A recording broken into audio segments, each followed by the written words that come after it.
di Khalaqul Ilmu seperti yang telah dijelaskan kemarin oleh Pak Syekh Syaroni, bahwa selain kita semua yang hadir di tempat ini, insya Allah di sini juga dihadiri oleh para malaikat Allah Subhanahu wa Ta'ala. Maka dari itu kita berdoa terlebih dahulu, mudah-mudahan yang saat ini tidak bisa hadir mungkin karena beberapa alasan, yang sakit mudah-mudahan cepat disembuhkan oleh Allah Subhanahu wa Ta'ala dengan kesembuhan yang sempurna. Amin ya Allah ya Rabbal alamin. Dan yang mempunyai masalah apapun itu masalahnya, semoga segera diberikan solusi terbaik dari Allah Subhanahu wa Ta'ala. Amin ya Allah ya Rabbal alamin. Baik Bapak-bapak, Ibu-ibu hadirin rahimakumullah, kita mulai aja acara ini dengan membaca basmalah bersama. Bismillahirrahmanirrahim. Kepada yang terhormat Syekhuna Syekh Syamsi, kami persilakan.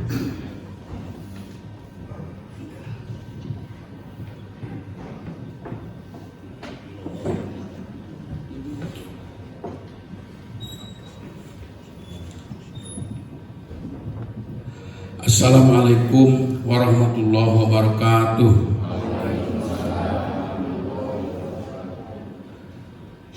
Alhamdulillahirabbil alamin alladzi ja'alana lailatal qadri mubarakatan wa 'azimatan wa manfaatan. Asyhadu an la ilaha illallah wahdahu la syarikalah wa asyhadu anna Muhammadan abduhu wa rasuluh alladzi la nabiyya ba'dah.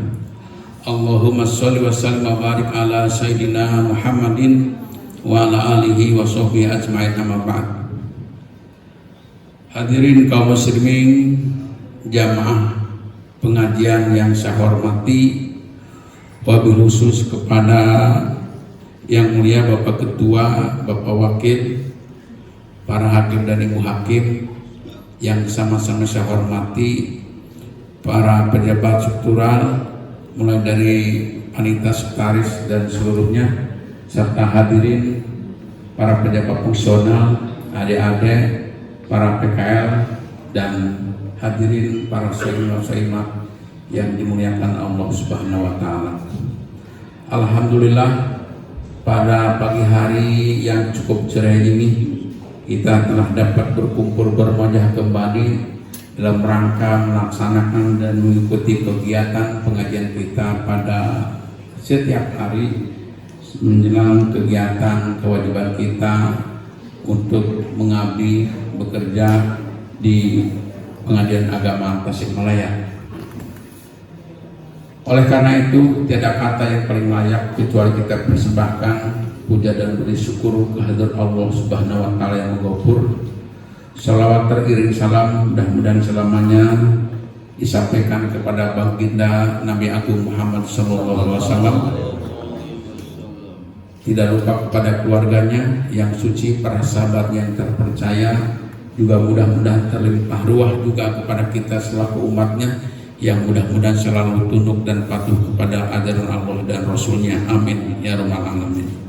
Hadirin kaum muslimin, para shaimin wasoimat yang dimuliakan Allah Subhanahu wa Ta'ala, sebelumnya saya mohon maaf barangkali ada pemindahan materi, karena hari ini barangkali Pak Ketua, Pak Wakil, Panitia, Pak Ketua DKM terakhir untuk jadwal saya, makanya kaitan dengan itu kebetulan sudah tanggal 19 atau 18 hari ini, maka menjelang menjemput Lailatul Qadar, apa salahnya barangkali memori kita ada yang sudah buram, ada yang sudah lupa, barangkali yang sudah ingat, kebanyakan kata-kata kita sudah buram untuk mengingatkan kembali.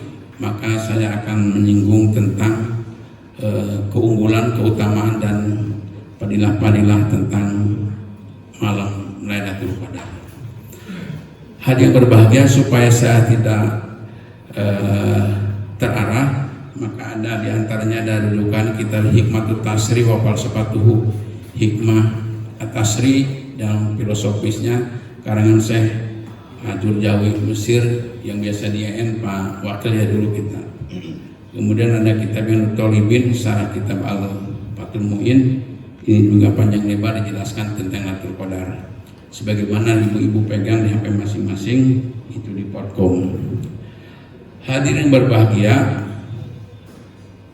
Lailatul Qadar itu salah satu malam yang terindah termulia, tersejuk, dan paling utama dari sekian malam yang ada di kita.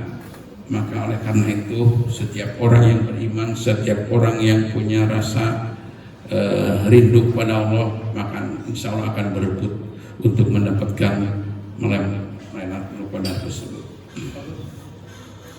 Hal yang berbahagia, kita langsung saja untuk tidak memanjangkan waktu.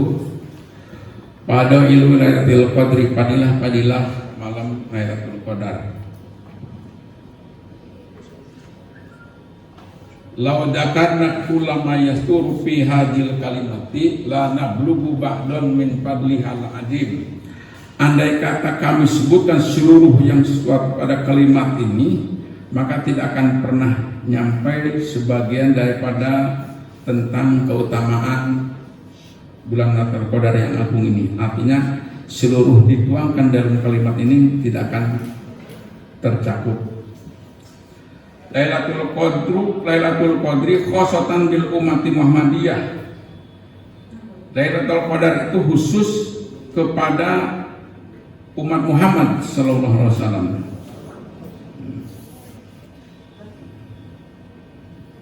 Terus wala tadhabu ila man qala innaha lailatun wahidatun kanat wa intaha amruha bidamanil wahyi di anal haqqo alladzi jahaba ilahi ba'du kibaril ulama innaha baqiyatun li ghayatil an hatta taqum as-saah. Tidak ada pendapat yang mengatakan atau mendukung pada orang yang mengatakan Lailatul Qadar itu hanya satu kali, malam yang satu. Wa intaha amruha bidamanil wahyi, dan berakhir pada masa-masa waktu turunnya wahyu. Li anal haqqo alladzi jahaba ilaihi ba'du kibar ulama, karena yang benar adalah pendapat sebagian ulama besar bahwasanya itu inna Lailatul Qadar itu baqiyatun li ghayatil an, masih ada sampai sekarang. Hatta taqum as-saah, sampai adanya hari kiamat. Jadi yang benar Lailatul Qadar itu hingga saat ini masih ada dan terjadi bahkan sampai hari kiamat. Meskipun dari berbagai pendapat ada yang mengatakan cuma satu kali dengan dasar sahur Ramadan alladzi unzila fil Quran, tetapi ada juga yang mengatakan tiap tahun dengan dalil surat Al-Qadar itu inna anzalnahu fi lailatul qadri wa ma adraka ma lailatul qadar. Tetapi yang berdasarkan hadis-hadis Nabi adanya Asrul Awakhir min Ramadan, 10 hari daripada bulan Ramadan, menunjukkan bahwa Lailatul Qadar itu masih ada dan terjadi hingga saat ini dan bahkan sampai hari kiamat. Selama bulan Ramadan itu masih ada, maka insya Allah Lailatul Qadar juga tetap masih ada. Jadi kalau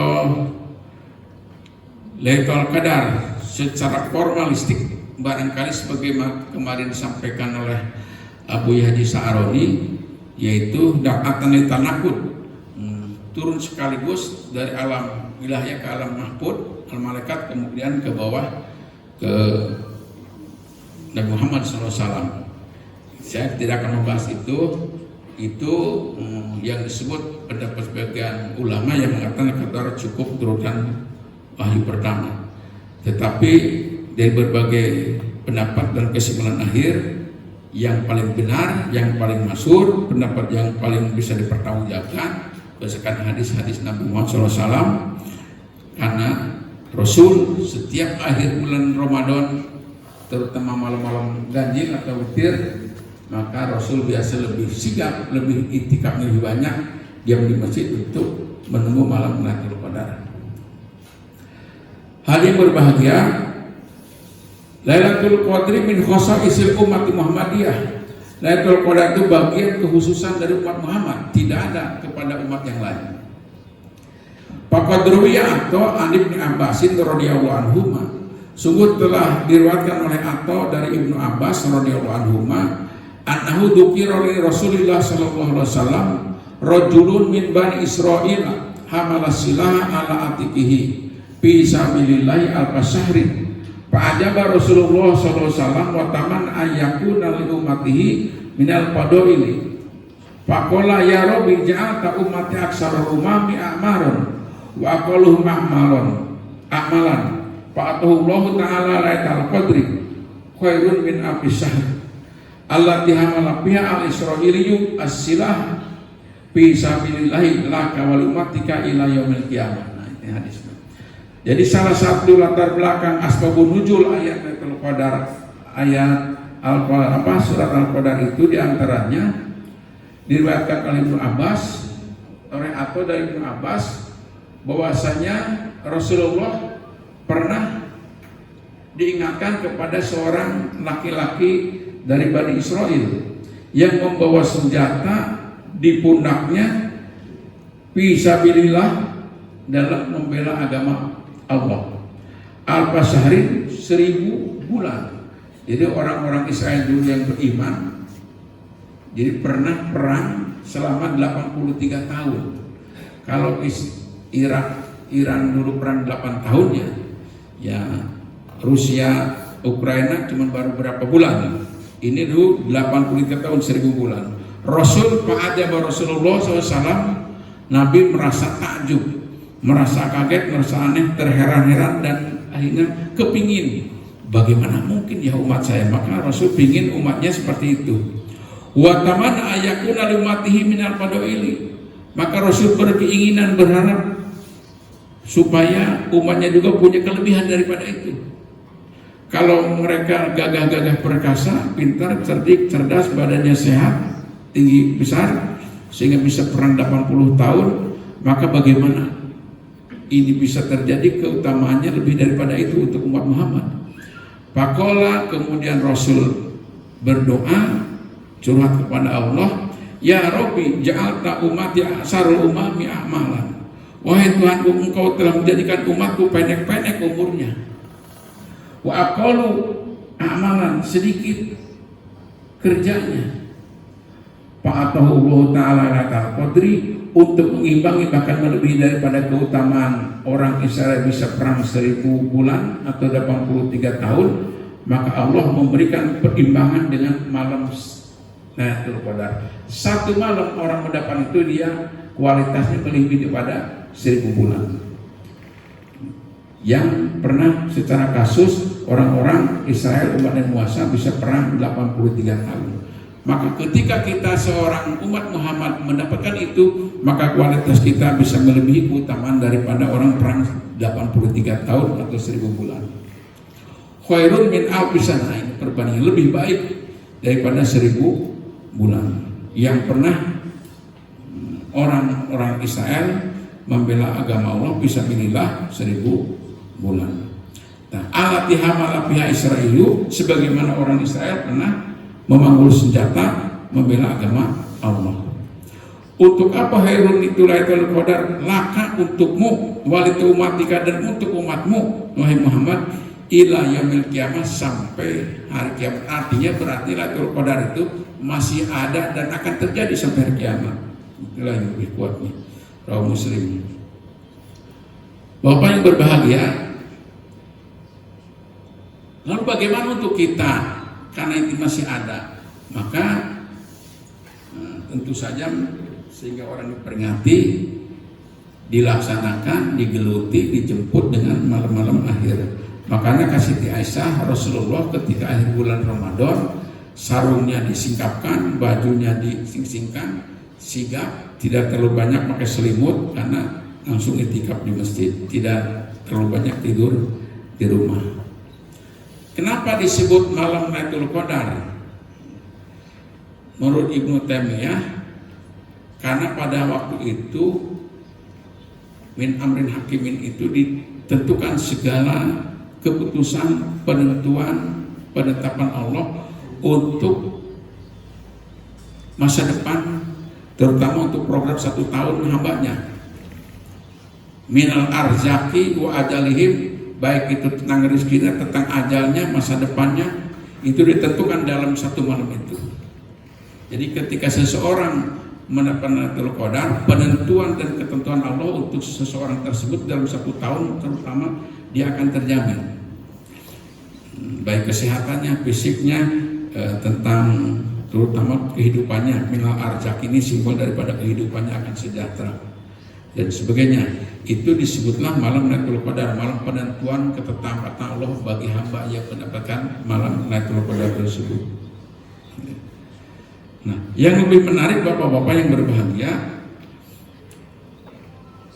bisa saja Allah menentukan yaqsifullahu ta'ala ala ba'din nasi, baik dia tidur awil yaqdoti atau dia sudah dalam keadaan terjaga atau nyari atau tidak tidur, dia hatayaro, sehingga orang itu bisa melihat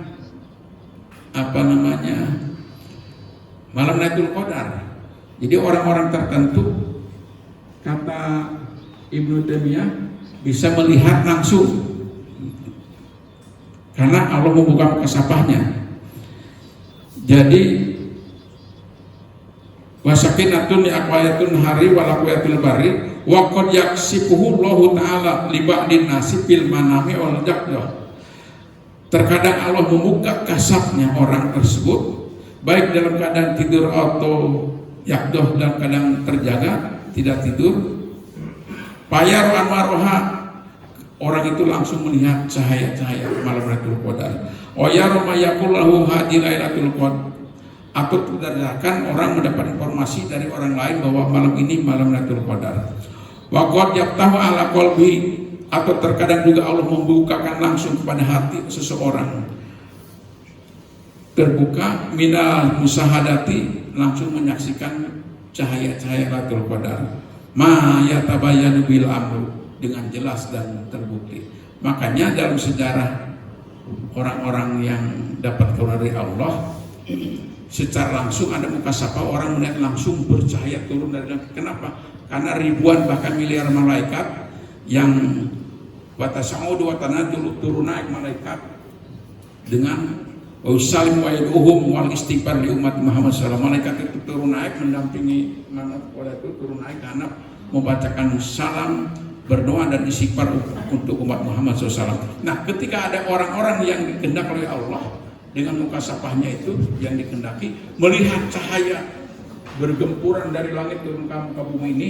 Kenapa? Karena saking banyaknya malaikat yang turun naik, watasaudu watanadzulu, turun naik malaikat. Jadi oleh Imam Ibnu Taimiyah, itu hanya orang-orang yang dikehendaki, kadang yang langsung mendapatkan cahaya lihat, atau langsung yang bersemi dalam hatinya. Ada tiba-tiba bersemi dalam hati dengan musyahadah, dengan ada langsung dia melihat langsung getaran-getaran malaikat yang turun naik ke langit menyaksikan adanya malam Lailatul Qadar tersebut. Jadi ada kasus, kalau misalnya dulu saya sudah pernah sampaikan, Pak Al-Mukarramah Asep Dadang itu punya guru namanya Kiai Ahmad Sanusi, yang kakeknya rektor YN Pak Dedi Ismatullah, itu ketua pendiri PUI di Jawa Barat kalau di Mandalika, Kiai Abdul Halim. Itu dulu waktu pesantrennya Pak kena, menurut cerita dari berbagai sumber dunia pesantren, Kiai Masunisi itu waktu pesantrennya ada semacam cahaya dari langit itu, pakai sarung. Siapa orang itu? Wah, tanda-tanya orang ini bakal jadi orang besar. Waktu masih pesantren lah. Tahu-tahu dalam sejarah peradaban beliau ternyata kan dari bidang politik, beliau juga termasuk anggota Konstituante barangkali MPR sekarang, zaman Jepang dulu, Badang Ormas, pendiri PUI, bidang keilmuan, dia maha guru pesantren kiai besar di wilayah Jawa Barat, wabil khusus Sukabumi, yang pesantrennya disebut pesantren Gunung Puyuh, yang sekarang Darul Ulum masih ada. Atau juga Kiai Badawi Jawa Timur, itu juga punya santri. Pada tidurnya di masjid, kok satu itu orang ada semacam ada cahaya masuk satu sarung. Siapa di gelap-gelap dalam kegelapan? Dibukalah itu, siapa dikasih tanda, orang siapa ini karena gelap. Sarungnya diikatkan ujungnya, dikasih tanda supaya pakai air. Nanti pagi-pagi di sidang, siapa kamu yang ngompol tadi malam? Gak ada yang ngaku. Pada itu hanya untuk ngasih tanda supaya ngaku tersendiri. Ternyata si Anu. Siapa? Nyi Usman itu. Nah, suatu saat ditanya, kamu gimana? Ternyata orang itu jarang tidur. Setelah diinterogasi, diselidik, rahasia oleh itu, kok setiap malam orang ini puasa itu cahaya itu masuk ke orang itu dari di atas langit musola atau masjid itu. Tahu-tahu langsung anak itu dijaga oleh kiai itu. Ini anak yang tahu-tahu punya kelebihan dibanding dengan ribuan santri yang lain. Nah akhirnya betullah suatu saat dia menggantikan urusan pesantren yang Kiai Badawi itu yang terkenal di Jawa Timur, santrinya di atas 5.000 orang. Ya orang itu deh yang menjadi penggantinya itu karena dia punya kelebihan kecerdasan ilmu yang sekarang turunan dia itulah yang meneruskan pesantren Kiai Badawi. Nah, itu sama seperti yang nah inilah berarti hampir sama pendapat Ibnu Taimiyah yang mengatakan itulah terkadang Allah waqad yaksipullahu li ba'din nasi fil manami oleh bisa orang sedang keadaan tidur dapatnya langsung orang juga dalam awliyatullah dalam pengen itikaf sedang berjaga baik di masjid atau di masjid. Kemudian dia melihat cahaya itu bersinar orang itu. Ternyata bukan cahaya secara fisik, tapi malaikat itulah yang langsung mendoakan, mengajari istighfar kepada umat Muhammad. Wabil khusus di ba'dinas tadi sebagian orang digunakan oleh Allah. Atau kalau dia tahu anak kolbi terkadang Allah membukakan hati seseorang itu dengan mungkin sudah mengerti dari awal orang ibadahnya rajin, sholawatnya rajin, istighfarnya rajin sehingga minamus syahadati Allah ma yarahu ma tabayyana lahu minhu. Jadi dengan kesaksiannya yang benar itu mendapatkan dia tanpa itu pun sudah memang orang-orang dikenal. Itulah diantaranya malam-malam Lailatul Qadar. Tanda-tandanya kalau hadis baldatun muniratun. Jadi malam Qadar itu malam yang cerah, yang terang. Kalau menurut Al-Durjawi di halaman berikutnya Bapak ada wa min alamati halaman 343. Wa min alamatiha annahu baldatun samatun la harata wala baridata ya'ju biha ma'ul bihar wa yanba'u biha kalbun aslan wa takunu samsu sagatuha baidoan naqiyatan la su'alaha ka'anha tamasat. Jadi kalau disambungkan dengan hadis yang lain bahwa malam Qadar itu malam sakinatun mawarakatun yang tentram, indah, tenang, berkah. Fisiknya tidak panas, tidak dingin, adem, tenang. Itu tanda adem Lailatul Qadar. Tidak gelap, tetapi bersinar, muniratun tercerahkan, bersih, indah. Tandanya ada malam Lailatul Qadar.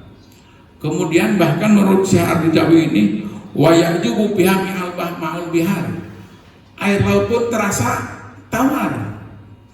Mungkin ketika berbeda antara si A dengan si B, ke pinggir laut pasnya si A airnya itu tawar, kemanis-manisan, si B terasa asin. Ya mungkin si A itu dapat Lailatul Qadar, si B tidak, bisa jadi.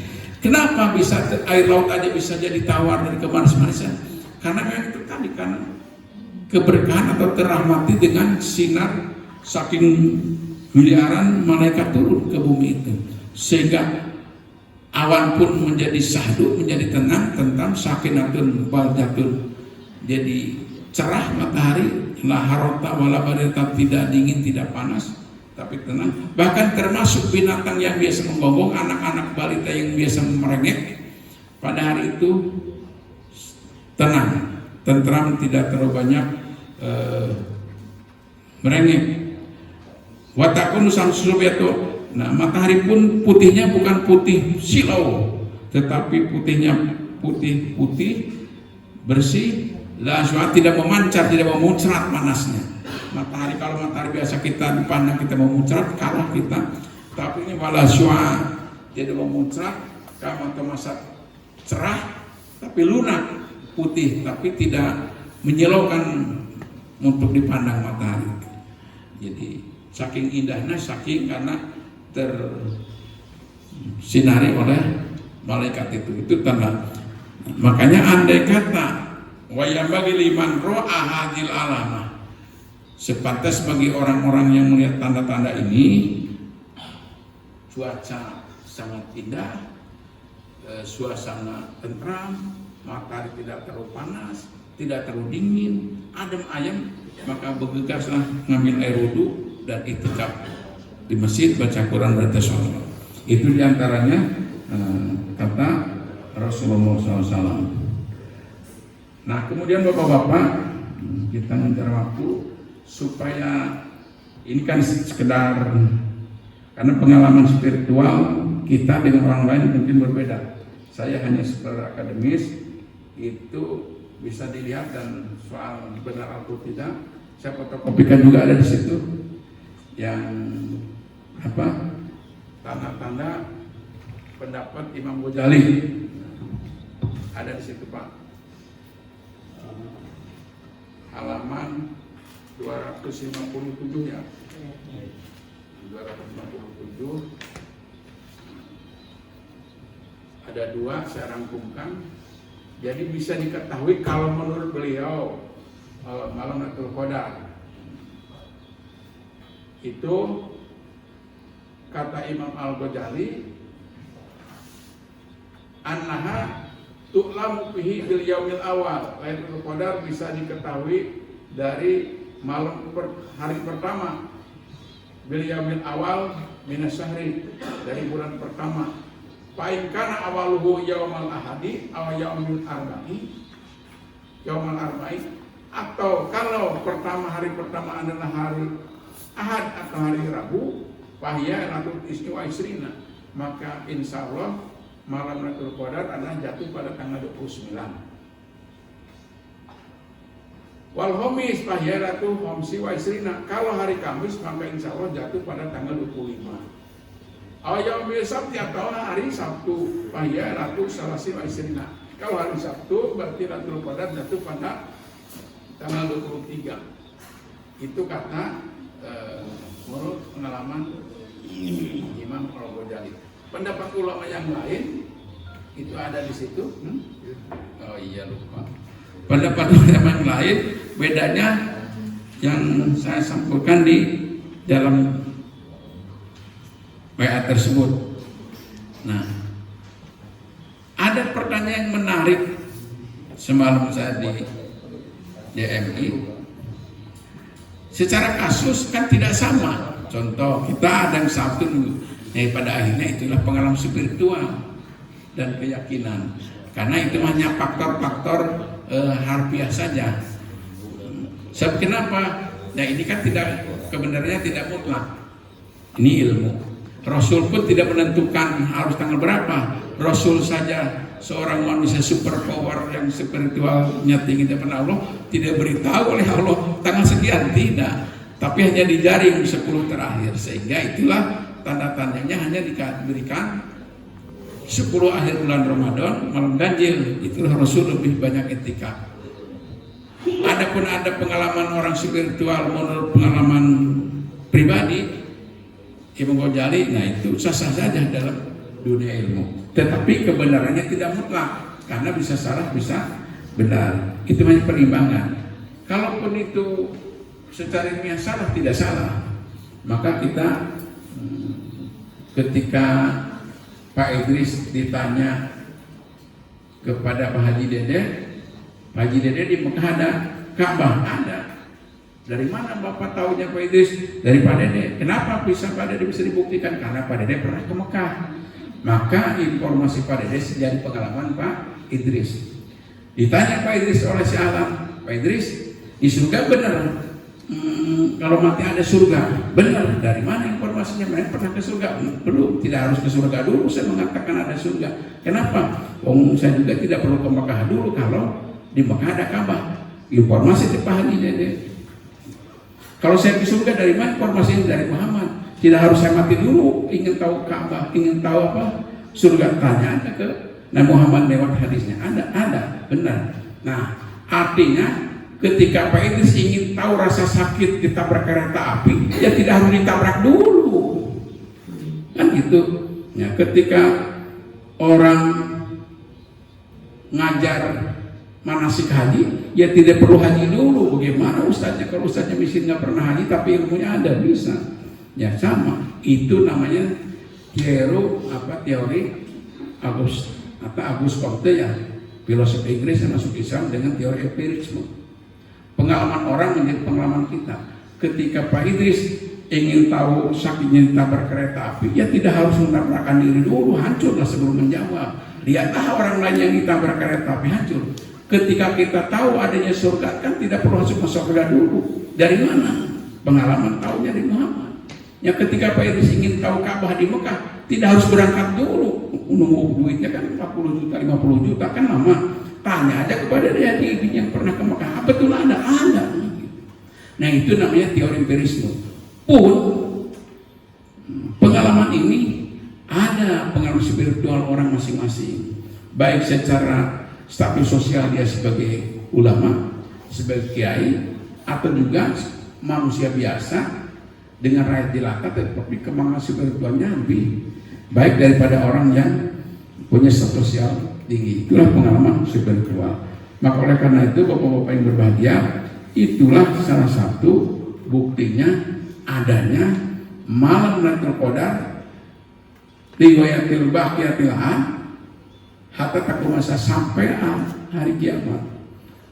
Karena mungkin Nabi Muhammad hadisnya mengatakan tidak terputus, karena untuk laka walimatika, untukmu dan umatmu, hatta taqum masa sampai adanya hari kiamat. Berarti dengan kasus dan jawaban itu menutup pendapat bahwa Lailatul Qadar hanya satu kali. Berarti sampai bisa beberapa kali, kecuali dalam tahun yang sama bisa satu kali, tidak dua kali. Apakah berubah dari tanggal ke tanggal? Berubah. Ada mengatakan fi lailatin wahidah, dalam satu tanggal yang satu. Ada mengatakan tantakilu ila yaumin akhir. Jadi ada mengatakan itu setiap tahun pada tanggal 9 atau 27, tapi itu dihempas oleh pendapat yang lain, berubah juga.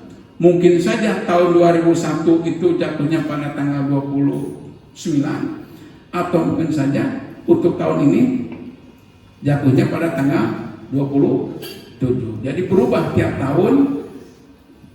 Bisa saja tanggal 21, bisa saja tanggal 25, bisa saja tanggal 27, bisa juga tanggal 25, berubah-ubah. Jadi sangat elastis, tiap tahun tetap ada, cuma tanggalnya berubah-ubah. Tidak mesti harus tanggal 29, tidak mesti harus tanggal 23, tapi berubah-ubah, bisa tiap tahun berubah. Yang jelas patokannya tiap tahun ada. Selama bulan Ramadan itu masih ada, berarti sampai kiamat. Dan berubah dari tanggal ke tanggal, dari malam ke malam, tidak terpaku khusus satu tanggal atau satu hari. Itu diantaranya pendapat Ibnu Rusyid dalam komentarnya, la tantakilu, tidak berubah-ubah, tapi justru tantakilu ila yaumin akhir, ke hari-hari yang lain, beda tanggal dan beda malam, itu diantaranya. Baik bapak-bapak yang berbahagia, itu sebagai pengantar. Kalau dibaca terlalu panjang, barangkali mudah-mudahan untuk kita yang sudah mengetahui tanda-tanda, maka cepat kita mengambil air wudu, itikaf, baca Quran, baca sholawat, baca istighfar, dan tentu lebih disunahkan lagi membaca doa malam-malam Lailatul Qadar. Di antaranya yang diajarkan Nabi kepada Siti Aisyah, Allahumma innaka afuwwun karim tuhibbul afwa fa'fu anni, Allahumma nas'aluka ridhaka wal jannah wa na'udzubika min sakhatika wan nar. Kalau biasa di masjid mungkin ada yang menuntut, kalau kita minimal untuk diri kita, Allahumma innaka afuwwun karim, ya Allah sesungguhnya Engkau Maha Pemaaf, Maha Mulia, Pak ani maafkanlah saya. Allahumma nas'aluka ridhaka wal jannah, ya Allah Kami mohon kepada Engkau ridhoka keriduanmu wal jannah dan surga. Wa a'udzu bika min sakhatika wan nar, dan kami juga berlindung dari kebencianmu dan dari api neraka. Bi rahmatika perbanyak dibulak-balik secara formal doa yang diajarkan itu Nabi Muhammad kepada Siti Aisyah sebagai garwanya, istrinya. Tidak berarti tidak boleh dibarengi doa-doa yang lain. Ya mungkin yang belum punya istri ya bisa berdoa juga pengen punya istri, barangkali supaya ya supaya diterima oleh calon mertuanya kan. Ya, berdoa aja, yang lain itu banyak. Hanya contoh itu intinya minta diampuni, minta dapat keridhaan dan mendapatkan surga dari Allah Subhanahu wa taala. Hadirin Bapak-bapak, para jamaah yang berbahagia, itulah barangkali yang dapat saya sampaikan. Mudah-mudahan ada manfaatnya, dan barangkali hari ini terakhir untuk jadwal saya. Yang lain masih ada untuk saya. Mudah-mudahan ada manfaatnya. Barangkali selama ini ada kekurangan, ada kehilapan dan kemampuan saya Pak Ketua yang itu saya sampaikan. Sekali lagi kami mohon maaf Pak Wakil, Pak Ketua DKM sebagai panitia acara pengajian ini. Sekali lagi kami mohon maaf yang sebesar-besarnya, dan apabila ada kekurangan, kehilapan itu dari kebodohan saya, dan apabila ada yang baik, yang bagus, itu mudah-mudahan dari Allah Subhanahu wa taala. Husna safa wa da'ma qadar, ambillah yang baik dan buanglah yang tidak baik. Dan sebelum ditutup, barangkali ada pertanyaan dari belakang atau dari yang lain, silakan. Ada waktu 5 menit. Yai, ada pertanyaan ini. Dengan berbedanya awal puasa, ada yang Sabtu, ada yang Minggu, apa bisa jadi 2 kali Lailatul Qadar? Ya. Hitungan ganjilnya kan jadi beda. Bagus. Tadi udah disinggung oleh saya. Malam saya ngaji di MI, itu ada juga pertanyaan, dan itu juga sudah ditanyakan orang karena berbeda-beda begitu. Makanya saya bilang tadi, ilmu itu bersifat nisbi, tidak absolut. Jadi kebenarannya tidak kebenaran mutlak, tapi kebenaran nisbi. Makanya berarti kalau bersifat absolut berarti Imam Ghazali lebih pintar daripada Muhammad SAW. Makanya bersifat perimalan pribadi. Adapun ada 2 satu malam, tetap satu malam, 1 tahun dalam 1 periode. Lailatul Qadar tidak pernah terjadi 2 kali, hanya 1 kali kata Rasulullah. Hanya berubah itu tiap tahun antara 1 malam dengan dari tanggal 21, barangkali tahun 2001 barangkali Lailatul Qadarnya jatuh tanggal 21, bisa saja malam 20 tahun 22 ini bisa jadi tahun 2020 tanggal 27 bisa jadi. Makanya itulah penelitian Imam Ghazali, mungkin sebagai seorang profesor dia meneliti ini tetapi itu kan tidak mutlak. Jadi bisa saja yang karena sudah dikendaki orang itu perbedaan penentuan tanggal puasa tidak terpengaruh kepada turunnya Lailatul Qadar. Itu kan hukumnya hukum Tuhan, itu kan sudah dibawakan hukum manusia sih. Tapi yang jelas mudah-mudahan dapat semua. Yang penting kita ngejaring jaga di masjid, jangan boleh ketiduran. Amin. Meskipun orang terkadang sudah menjaga di masjid, kalau belum Allah menghendaki, bahkan yang tidur kalau tidurnya baik dan dia ingat lagi Allah kata Ibnu Taimiyah tadi, bisa saja dia nanti tidur pun filmani atau filakjoh, meskipun dia sedang tidur atau sedang itu, kalau Allah menghendaki mukasabah dia langsung turun. Tapi secara ikhtiar kita sebagai hamba manusia biasa ya, tentu saja bagi kita wajib ikhtiar untuk ya minimal dengan itikaf lah di masjid. Kalau bapak-bapak itikafnya di masjid, masa di rumah, ya itu biasanya seperti itu. Barangkali itu Pak Haji Dede. Apa Ustaz Barkah? Baik, terima kasih. Menyambung dengan pertanyaan dari Pak Haji Dede, bahwa ada pemutlakan yang jelas nggak tentang masalah turunnya Lailatul Qadar, atau misalkan tadi dikatakan itu malam 10 hari malam terakhir malam ganjil.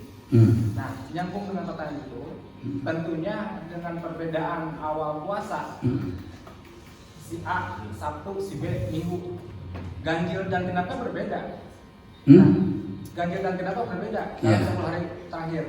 Nah, maksud saya itu adalah apakah bisa terjadi dalam satu Ramadan itu 2 kali turun dua qadar? Karena dua malam. Sekarang saya nih, sekarang hari Sabtu, tentunya ganjil terakhirnya kan berbeda dengan yang hari itu. Nah, itu mungkin yang dijelaskan. Terima kasih.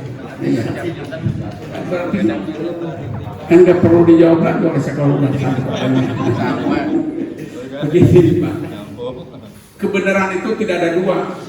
Kebenaran itu dalam filsafat hukum cuma satu. Cuman hakim dapat legalisasi dari Tuhan, dari Nabi itu ketika istihad salah pun tetap punya pahala satu, ketika dua dapat benar dapat dua pun ormas Islam para ulama istihadnya benar semua, cuman kebenaran mutlak hanya satu di depan Allah, itu tidak ada yang dosa.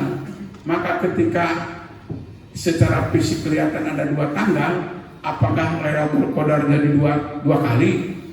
Menurut yang Sabtu Lailatul Qadarnya tanggal 27 contoh. Menurut yang Minggu Lailatul Qadarnya tanggal 29. Ya nggak begitulah. Itu kan makanya tergantung orang nanti dapat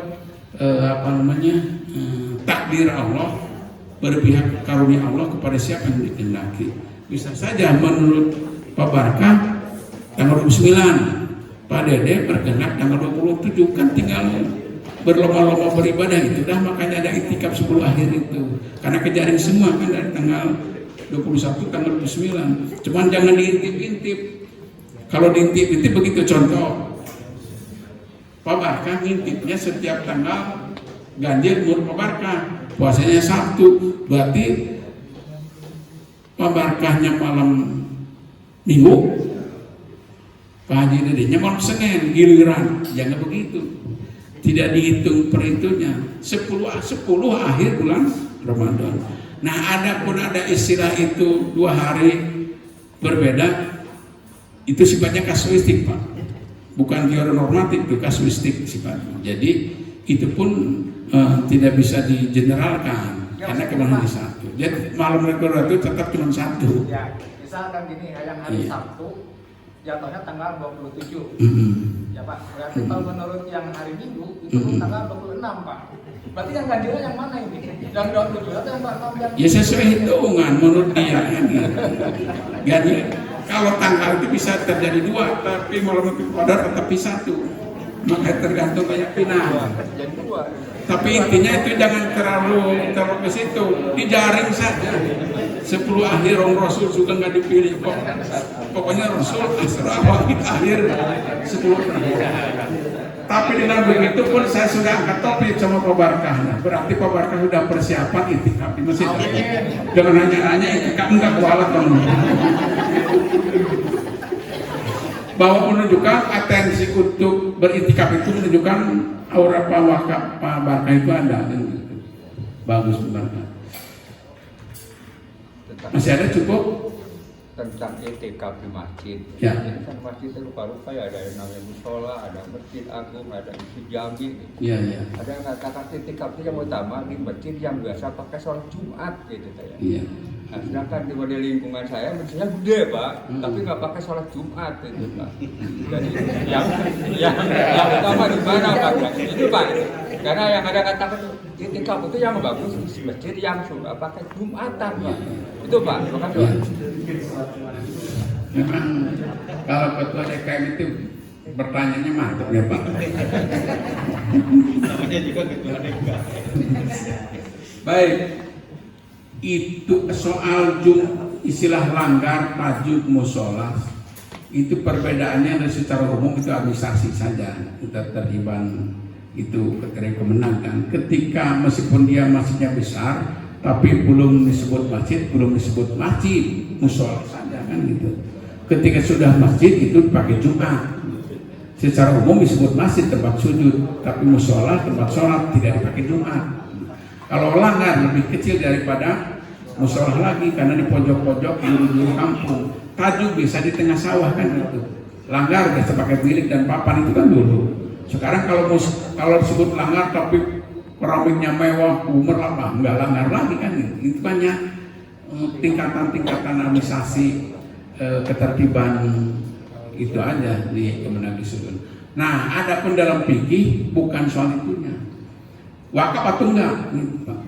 Kalau dia masjid wakaf, berarti kan sudah hubungannya dengan Tuhan. Maka situlah disahkannya.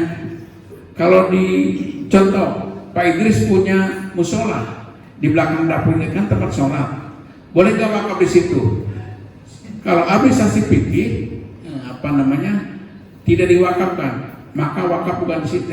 Itikaf bukan di pojok rumah Pak Idris. Itu kan dia hanya itikaf untuk keluarga. Kalau gitu sama. Nah, karena dia bukan wakaf. Yang diwakafkan itulah yang sah, itu itikaf di masjid yang diwakafkan.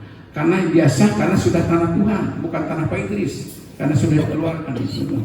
Kalau meskipun di Pak Kasupan Pak Haji Baim belum dipakai Jumat, tapi kalau masjid musola itu sudah diwakafkan, itulah fikih yang diperbolehkan untuk wakaf. Itu pun hanya sekedar teori normatif, Pak. Itu makanya ketika ada orang itikaf itu sudah hubungannya kan dengan Tuhan, dengan Allah SWT.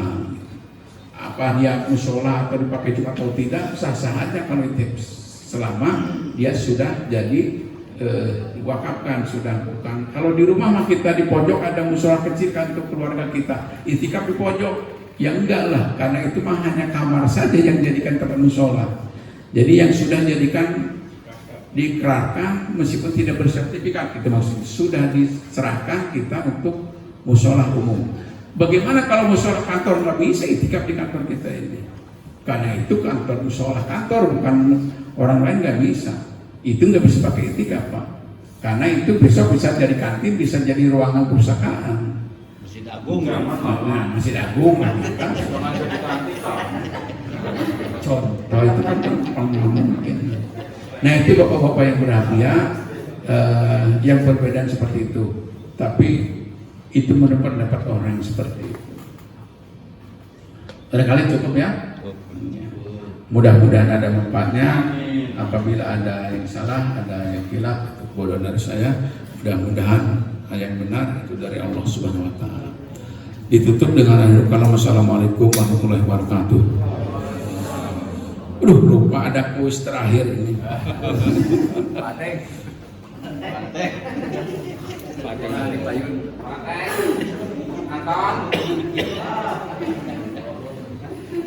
Apa tanda-tanda adanya atau ciri-ciri adanya malam Lailatul Qadar menurut Ibu Taimiyah? Cung yang tahu. Pateng wae atuh. Pateng wae misalkan. Itu pateng punya nunjuk itu. Sahabat bebas. Neng, sok neng, sahabat bebas. Mana pateng? Anak-anak PKL. Bebas. Satu. Antoni. Oh, Anton. Boleh. Siapa aja? Ke depan, Ton. Dekat Sinoong. Mana? Oh, Ton. Mun bener dua amplop, masalah hiji gitu. Allah memberitahukan kepada orang yang sedang tidur atau sedang melek. Tanda-tanda adanya Lailatul Qadar.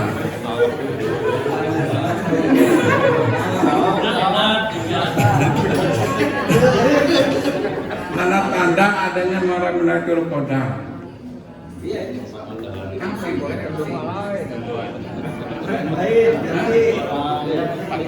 Belum bisa.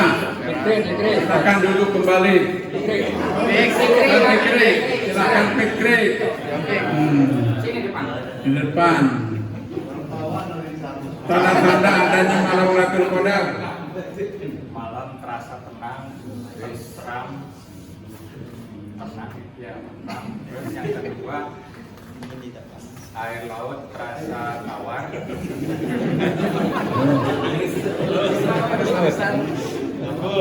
Yang ketiga, tidak dingin tapi tidak panas juga, jadi sedang suasananya. Yang keempat, binatang dan balita tenang, tidak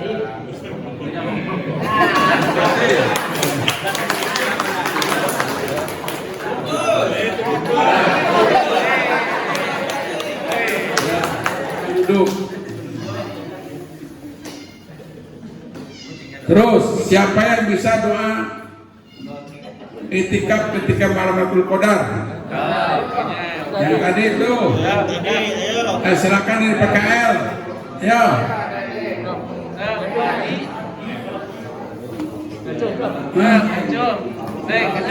Silakan. Ya, berdiri. Ayo berdiri. Ya.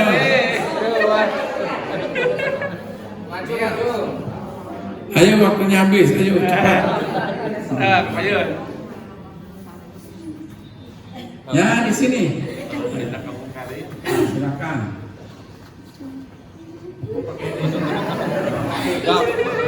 Bismillahirrahmanirrahim.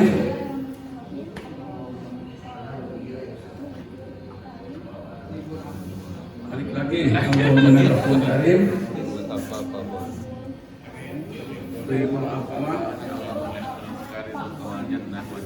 Terus ini sarupa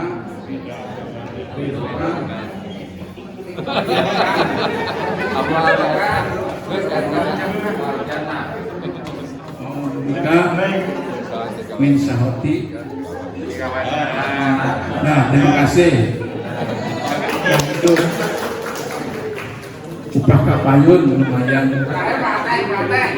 Mana Pak Ateng? Saya. Erik Indani dah. Saya, Erik, saya Sapam, saya. Udah, Anton ke depan lagi dah karunya. Mil, dah Anton sini lagi aja Ton. Upah tadi salahin teman-teman. Berapa Pak? Dan baju. Kasih pertanyaan lagi. sabaraha harga puyung gitu aja. Upah salah itu.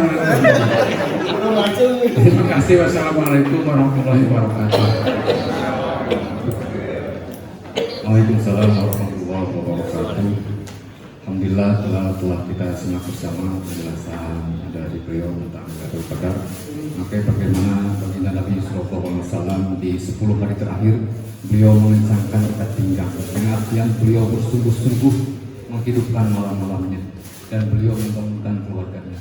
Maka bagaimana mata beliau sepanjang malam terjaga, bibir beliau, lisan beliau senantiasa berzikir melantunkan firman-firman Allah Subhanahu wa taala dan mohon ampun kepada Allah Subhanahu wa taala, berdoa kepada Allah Subhanahu wa taala.